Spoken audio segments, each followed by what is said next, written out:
하나님께서 우리에게 주시는 말씀 함께 보도록 하겠습니다. 시편 73편 24절부터 28절까지의 말씀입니다.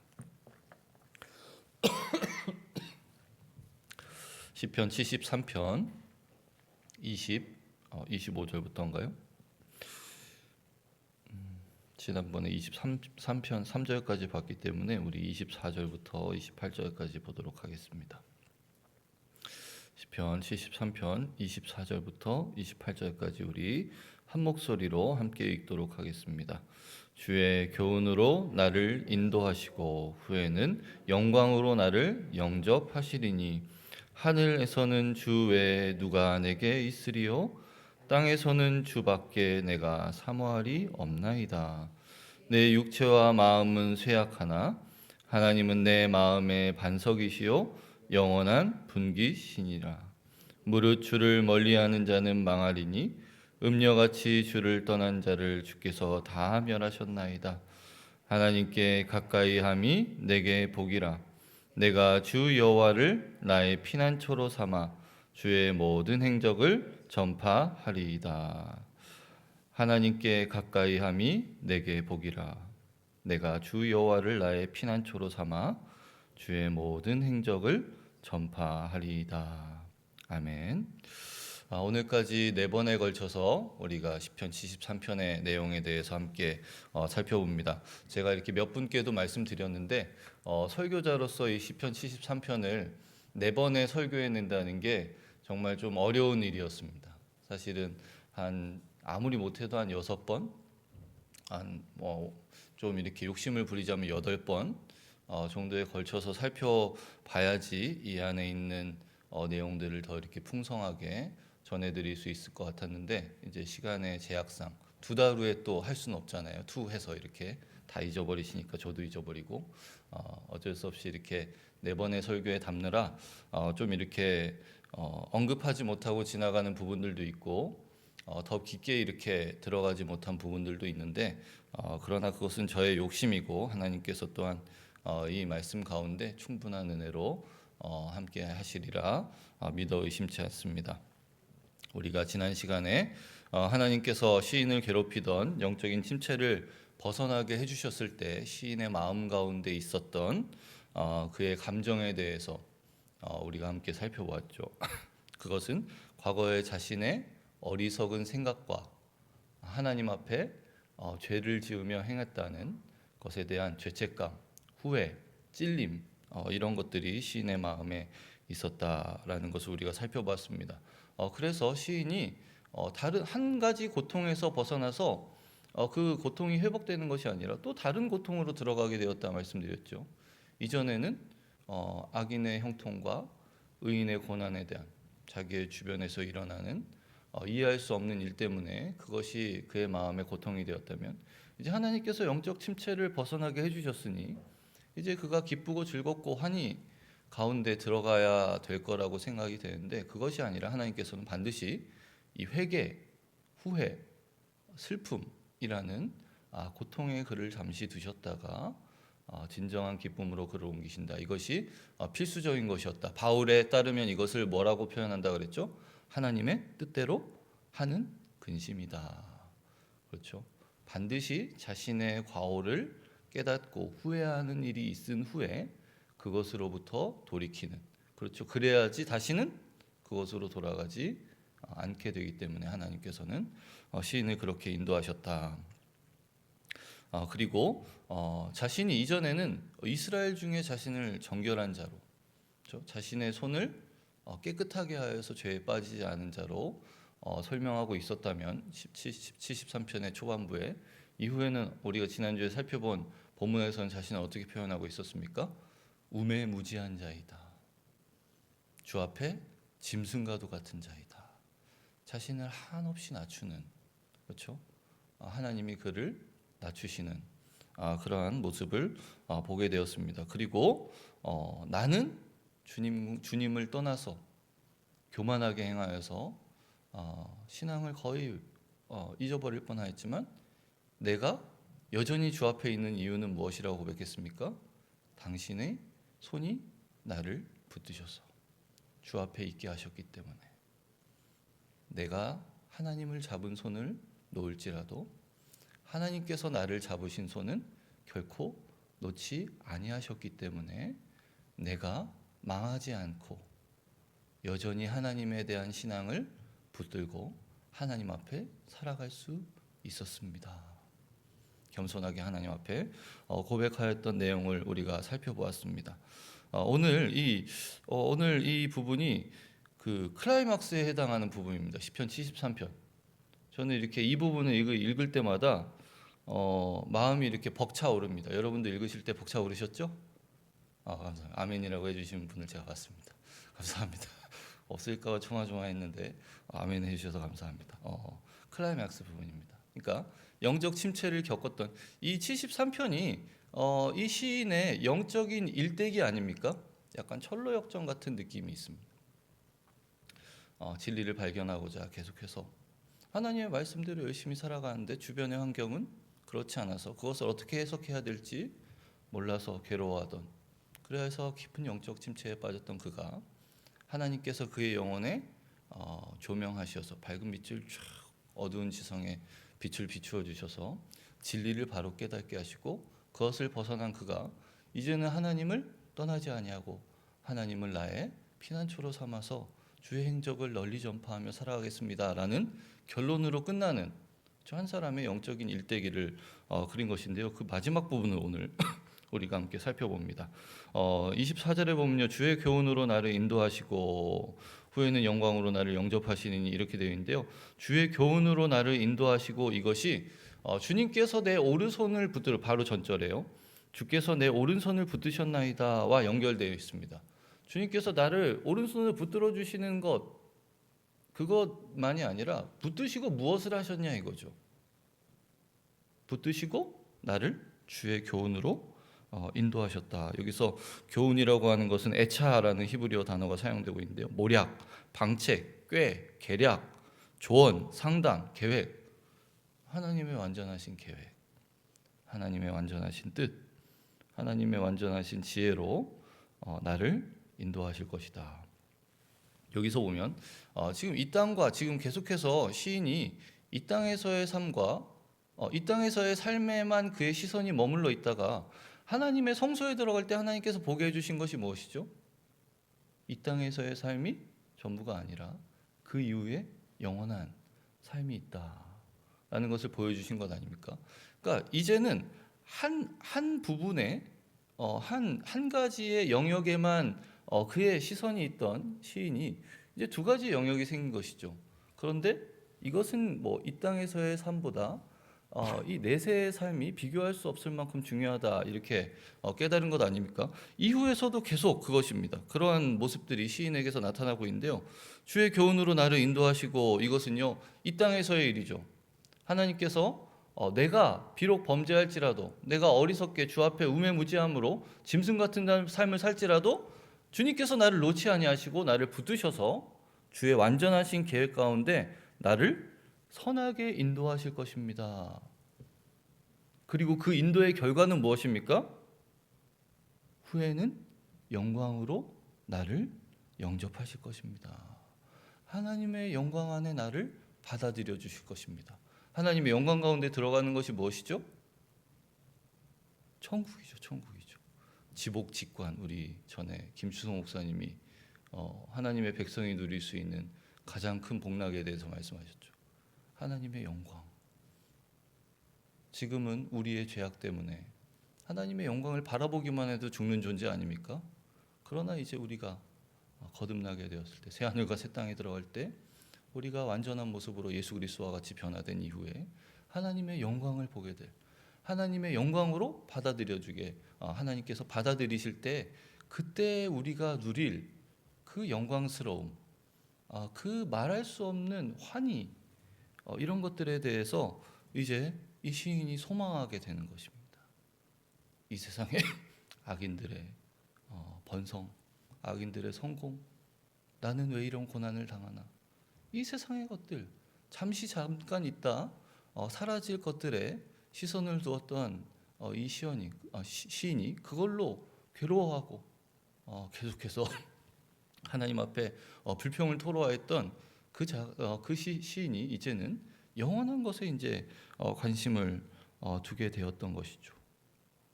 주의 교훈으로 나를 인도하시고 후에는 영광으로 나를 영접하실 것입니다. 여기에 여러분 시인이 주어로 등장하는 것이 있습니까? 내가 무엇을 하고 내가 어떻게 하고 앞부분에 다 내가 어떻게 하고잖아요. 나는 이런 사람이고 내가 이렇게 했는데 왜 하나님은 나한테 이렇게 안 해주시냐? 여러분 진정으로 하나님의 은혜와 놀라움을 깨달은 자는 더 이상 나를 주어로 사용하지 않습니다. 나는 나의 구원에 방해가 되는 존재일 뿐입니다.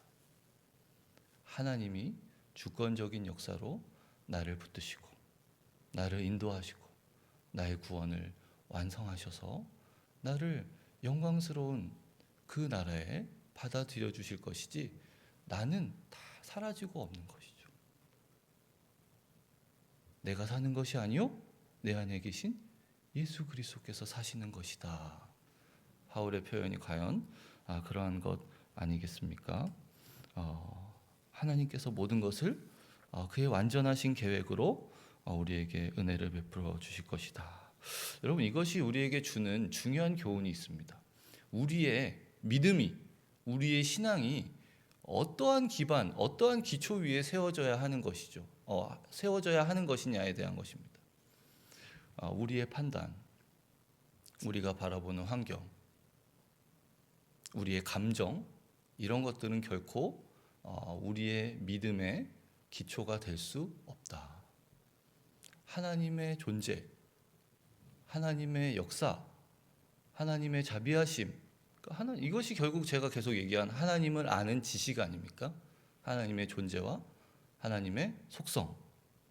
여러분 그 르네 데카르트라는 사람 아십니까? 좀 약간 좀 뜬금없는 이야기일 수 있는데 여러분 우리의 이 믿음을 세우는 것에 이것보다 좋은 제가 예를 발견하지 못해서 제가 뭐 한 10년 전부터 이거 뭐 청소년부에서도 그렇고 계속해서 이렇게 강조하면서 이야기하는데요.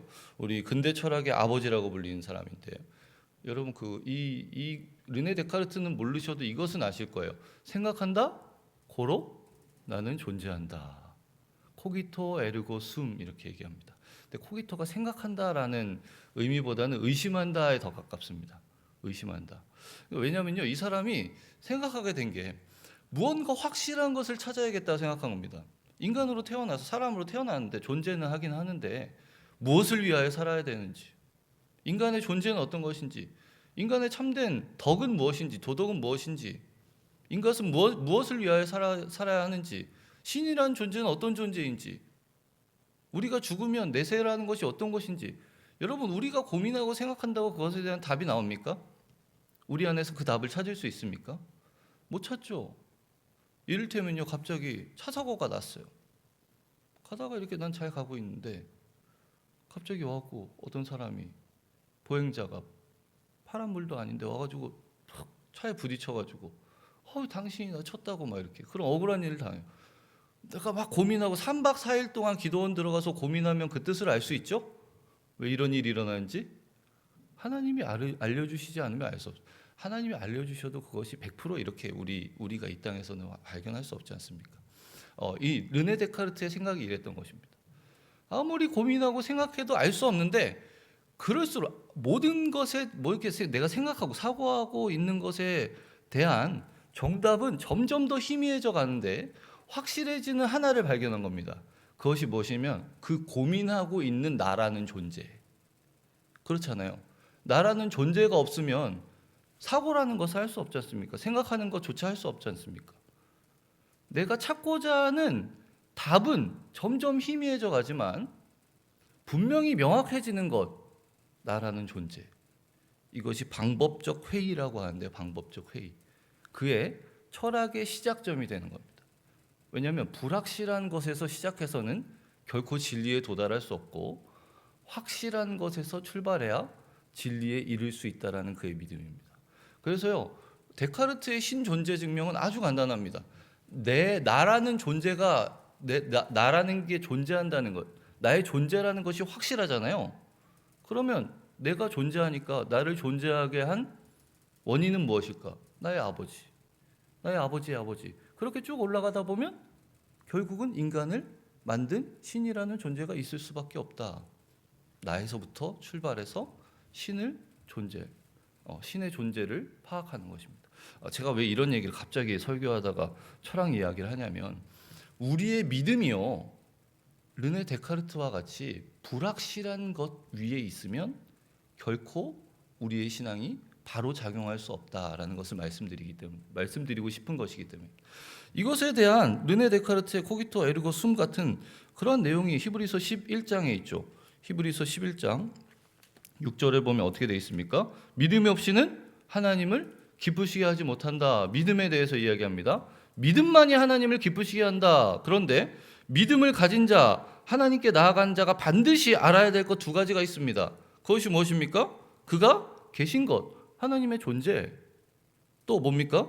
그가 자기를 찾는 자들에게 상 주시는 이심, 하나님의 선하심, 하나님의 존재와 속성, 하나님을 아는 지식. 그것이 믿음을 가진 자, 하나님께 나아가려고 하는 자의 기반이 된다는 것이죠. 이것이 확실한 것입니다. 왜냐하면요, 우리의 상황은 계속 변하지 않습니까? 우리의 상황 변하죠. 우리의 생각도 변하죠. 우리의 감정도 변하죠. 우리를 둘러싼 모든 것이 변합니다. 변하는 세상, 이 세상에 불변하는 것이 어디 있습니까? 그것 위에 우리의 믿음을 세운다면 어떻게 됩니까? 우리의 믿음은 무너지고 마는 것이죠. 모래 위에 집을 짓는 것과 같은, 예수님께서 말씀하신. 그렇기 때문에 우리의 믿음은 어디에 세워져야 합니까? 하나님이 살아계신다. 하나님이 나와 함께 하셔서 나를 붙드시고 나를 완전하신 계획 가운데 이끌어 가신다. 그리고 나의 구원을 완성하셔서 나를 후에는 영광스러운 천국에 받아들여 주실 것이다. 이것이 우리의 믿음이 세워져야 하는 진리, 주의 교훈이라는 것이죠. 왜냐하면 우리의 생각, 우리의 감정 너무나도 쉽게 변하지 않습니까? 그런 것은 우리의 믿음의 기초가 될 수 없다. 이렇게 이야기하고 있습니다. 그리고 이제 주 후에는 영광으로 나를 영접하실 것이다. 이것이 여러분 우리에게 주어진 가장 큰 복락 아닙니까? 하나님의 영광 가운데 들어가는 것. 시인이 발견하게 된, 하나님 안에서 발견하게 된 가장 큰 가치 아니겠습니까? 영광으로 나를 영접하실 것이다. 그렇기 때문에 이 땅에서는 주님께서 교훈으로 나를 완전하신 계획 가운데 나를 인도하시고, 영광으로 그 마지막에는 나의 개인의 종말 이후에는 하나님께서 나를 당신의 영광 가운데 받아들여 주실 것이니, 결론이 어떻게 됩니까? 25절 같이 한번 읽어볼까요? 시작. 하늘에서는 주 외에 누가 내게 있으리요? 땅에서는 주밖에 내가 사모할이 없나요? 주님밖에 없습니다. 이런 고백이 절로 나오지 않겠습니까? 나는 없습니다. 시인의 어떠함은 여기에 등장할 이유도 없고 등장할 수도 없습니다. 주 외에 누가 내게 있으리요? 주밖에 내가 사모할이 없나이다. 하늘에서 결국은 나를 영광 가운데 영접하실 주님만 있습니다. 이 땅에서도 나를 완전하신 그 계획과 섭리 가운데 이끄시고 인도하실 주밖에 내가 사모할 이가 없습니다. 이 세상의 모든 것이 다 사라져버리고 하나님 한 분만 남는 것이죠. 하나님에게만 집중하는, 하나님만 바라보고 하나님밖에 모르는 바보가 되는 겁니다. 진정한 신앙인의 모습이 그런 것 아닙니까? 나의 삶 가운데 어떠한 일이 일어나든지 나를 슬프게 하고 나를 괴롭게 하고 나를 넘어지게 하고 그런 것들이 일어날지라도 그 불확실한 것에 우리의 마음을 두지 않고 확실한 것에 우리의 시선을 집중하는 것이죠. 그것이 무엇입니까? 하나님 살아계시지. 하나님이 나를 사랑하시지. 나는 이 상황을, 이 변하는 이 상황을 이해할 수 없지만, 내가 이것의 원인이 무엇인지, 이것의 결과가 무엇인지 도무지 알 수 없고 예상할 수도 없지만, 이해할 수도 없지만, 그 가운데 보이지 아니하시는 하나님의 섭리와 하나님의 손길을 발견해내는 것, 그것이 믿음의 역할입니다. 보이지 않은 것들의 증거다. 믿음은 보이지 않는 하나님을 보게 하는 것이죠. 우리의 보이는 것으로 판단하는 것이 아니라 보이지 않는 하나님의 입장에서 보이지 않는 하나님의 지혜를 갈망하게 하는 것, 그것이 믿음이다. 그러니까 이제 시인이 이렇게 고백할 수밖에 없는 것이죠. 26절에 보십시오. 내 육체와 마음은 쇠약하나. 그렇죠. 나는 쇠약하고 나는 어리석고 나는 무엇을 내가 주장할 수 없는 자이나, 이전엔 나는 이스라엘 가운데 정결한 자였고 나는 내 손을 씻어 무죄하다 하기를 노력한 자였습니다. 이제는 무엇이라고 얘기합니까? 내 육체와 마음은 쇠약합니다, 주님. 나는 아무것도 아닙니다. 나는 너무나도 연약하고 부족하고 어리석은 자입니다. 그러나 하나님은 내 마음의 반석이시요 영원한 분깃이시다, 기업이시다. 여기 아주 명확하게 나옵니다. 하나님은 내 마음의 반석이시다. 바꿔서 얘기하면 내 믿음의 반석이시다, 이렇게 이야기할 수도 있겠죠. 불확실한 것이 아니라 하나님 위에 하나님의 존재와 하나님의 그 선하시고 자비로우신 하나님의 그 속성, 결코 포기하지 아니하시는 그 사랑, 실패하지 않는 사랑으로 시인을 이끄시는, 그의 백성을 이끄시는 하나님 위에 나의 믿음을 세우겠습니다. 더 이상 이제 하나님, 내가 나를 의지하지 않겠습니다. 나를 앞세우지 않겠습니다. 나를 내세우지 않겠습니다. 나를 신뢰하지 않겠습니다. 나는 쇠약한 자입니다. 나는 연약한 자입니다. 내가 나를 의지하여서는 나는 또 실패하고 말 것입니다.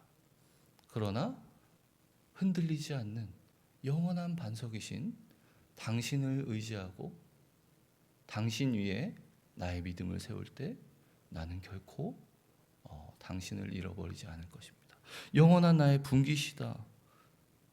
당신이 나의 기업이 될 것입니다. 이렇게 고백하는 것이죠. 자, 그리고 이제 27절에 무릇 주를 멀리하는 자는 다 망하리니 음녀같이 주를 떠난 자를 주께서 다 멸하셨나이다. 여기서 이제 하나님을 가까이 하지 않는, 사실은 이것이 하나님께서 자신을 붙들어 주시지 않았다면 자신이 빠질 수밖에 없는 곳이었죠. 주를 멀리하는 자는 망하리니. 거의 미끄러질 뻔하지 않았습니까, 시인이? 그런데 그가 미끄러지지 않았던 유일한 이유는 무엇입니까? 갑자기 정신을 빡 차려서 자세를 잡았기 때문입니까? 하나님께서 나의 오른손을 붙들어 주셨기 때문에, 하나님의 주권적인 섭리로 나를 붙들어 주셨기 때문에 주를 멀리하는 자는 망할 것입니다. 음녀같이 주를 떠난 자는 주께서 다 멸하셨나이다. 우리가 이전에 살펴봤던 악인들의 결국, 악인들의 결말을 생각나게 하는 것이죠. 그들이 어떻게 그렇게 되었는지 한순간에 다 전멸되었습니다. 하나님께서 그들을 황폐화시키셔서 전멸하게 되었습니다. 그렇죠? 하나님을 떠난 자들, 하나님을 가까이 하지 않는 자들, 하나님 없이 살아가는 자들의 결국이 어떠한 것인지 악인들의 허망함에 대해서 이야기하고 있습니다. 그러나 또한 반대로 28절에 어떻게 되어 있습니까? 주를 멀리하는 자는 망할 것입니다. 그런데 하나님을 가까이 하는 나에게는 하나님께서 말할 수 없는 복락으로 함께 하실 것입니다. 28절 앞부분 같이 한번 읽어볼까요? 시작. 하나님께 가까이 함이 내게 복이라. 더 드릴 말씀이 없습니다. 제가 더 드릴 말씀이 없습니다. 여기에 무슨 말을 덧붙일 수 있겠습니까? 하나님을 가까이 함이 내게 복이라. 조금 한 단어를 붙이자면, 조금 이렇게 말을 조금 더 완전하게 이렇게 고치자면, 하나님을 가까이 하는 것만이 나의 유일한 복입니다. 나는 아무것도 아닙니다. 내가 생각하고 내가 판단하고 하나님 없이 살아가는 것 아무 의미 없습니다. 하나님을 가까이 하는 것. 사실은 이것도 정확하게 이야기하면 내가 하나님을 가까이 하는 것이 아니죠. 하나님이 나를 가까이 해주시는 것. 하나님께서 나와 함께 해주시는 것. 그것이 나의 유일한 복입니다. 그것만이 나의 복입니다. 이렇게 시인은 고백하고 있습니다. 이 부분은요, 특별히 마지막 28절 마지막 절에 우리가 읽으신 이 28절은 세 가지 표현이 이렇게 가까이 있습니다. 하나님께 가까이함이 내게 복이라 이렇게 선언을 한 이후에 하나님을 가까이 하는 자의 모습이 이제 두 가지로 묘사가 되고 있습니다. 첫 번째는 주님을 피난처로 삼는 것, 두 번째는 주의 행적을 전파하는 것. 그렇죠? 여러분 여기서 우리 믿음의 우리 신앙에 조금 어려움이 발견되는 것이죠. 현실적인 어려움입니다. 무엇입니까? 하나님을 가까이 하여서 하나님께서 주시는 복, 하나님의 인도하심, 하나님의 완전하신 그 계획의 섭리 가운데 있을지라도 우리에게 무엇이 필요하다고요? 피난처가 필요하다. 이것을 잘 기억하셔야 됩니다. 이것을 기억하지 못하면 우리가 번영의 신학의 함정에 빠지게 되는 것이죠. 예수 믿으면 여러분 다 잘 되죠? 예수 믿자마자 바로 편의점 내려가고 로또 사면 다 1등이죠. 크리스천들이 다 1등하고 크리스천 자녀들은 다 서울대 가고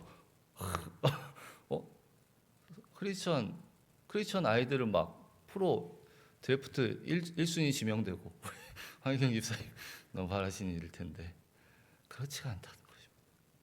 이 시인도 인정하고 있는 것입니다. 이 땅에서는 오직 주밖에 없는데 이 땅에서 우리 주님을 피난처 삼아서 주님께 피하여야 할 여러 가지 고난과 고통이 여전히 많이 있다. 인정하는 것이죠.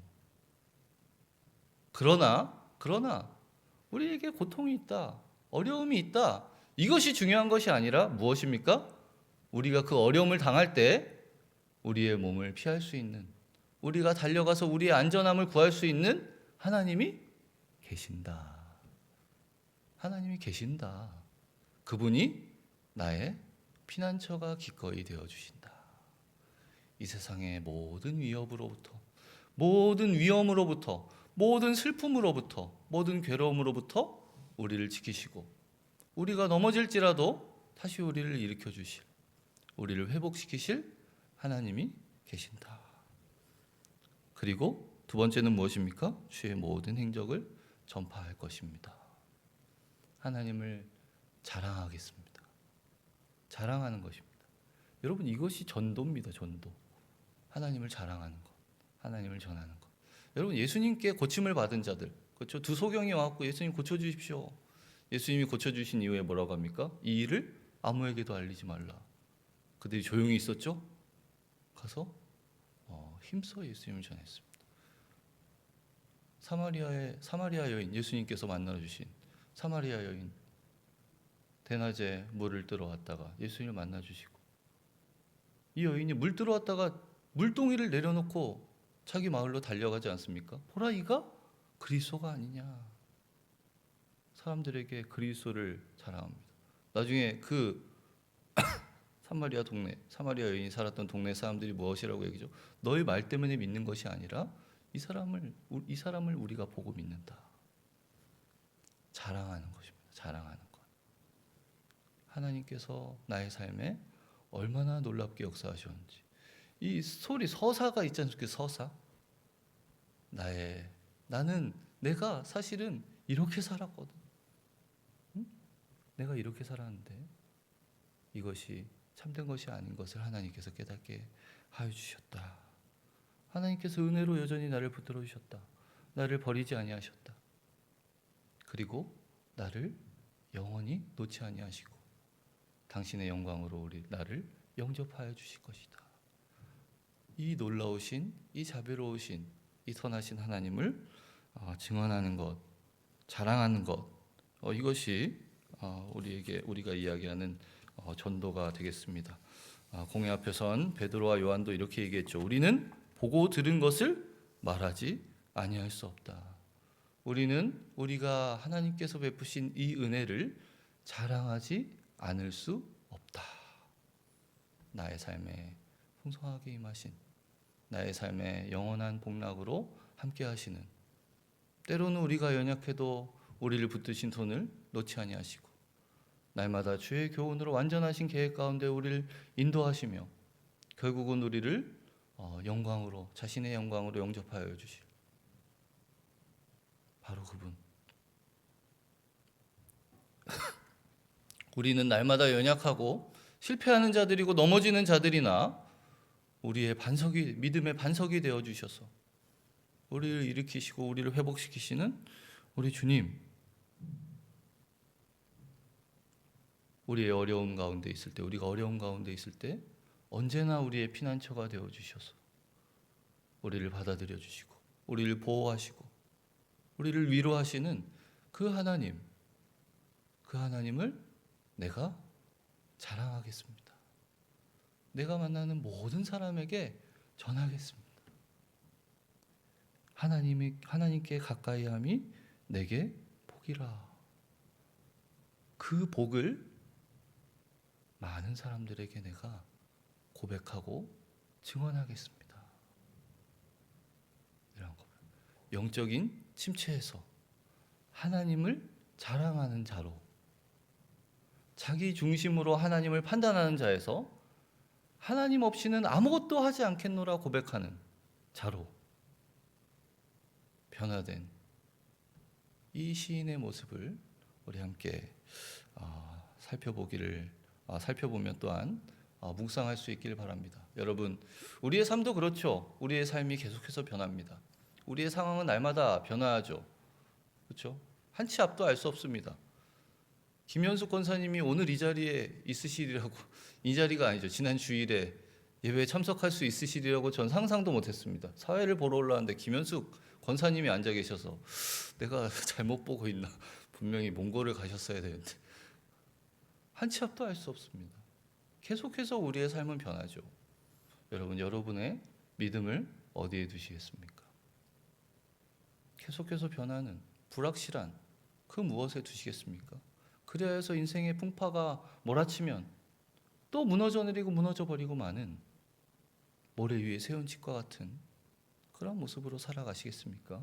아니면 이 시인이 고백하는 것과 같이 여호와 하나님을 나의 피난처로 삼아 오직 하나님의 인도하심과 하나님의 그 완전하신 계획을 쫓아 하나님만을 바라보고 하나님만을 의지하여 하나님의 살아계심, 하나님의 존재와 하나님의 그 선하신 속성 가운데 하나님 위에 우리의 믿음을 세워 우리가 바라보는 우리 주변에서 일어나는 상황과 환경, 우리의 감정까지도 변하는 것들은 그것이 우리의 믿음을 결코 흔들 수 없는 구원의 반석 되시는 우리 하나님 앞에 하나님 위에 우리의 믿음을 세워 반석 위에 세운 집과 같이 어떠한 일이 일어날지라도 하나님을 신뢰하고 의지하는 그러한 삶으로 살아가시겠습니까? 오늘 시인은 자신의 경험을 통하여서 오늘을 살아가는 우리에게 이렇게 교훈하고 있는 것이죠. 당신은 어떤 것을 선택하실 것입니까? 당신은 어느 편을 택하시겠습니까? 당신의 믿음은 지금 어떤 기반 위에 세워져 있습니까? 사랑하는 여러분, 우리의 믿음이 흔들릴 때 우리의 믿음이 어디 위에 어떤 기반 위에 세워져 있는지를 우리가 생각해 보아야 합니다. 우리가 이 시인과 같이 우리의 생각과 우리의 판단으로 우리의 삶을 평가하고 있지는 않습니까?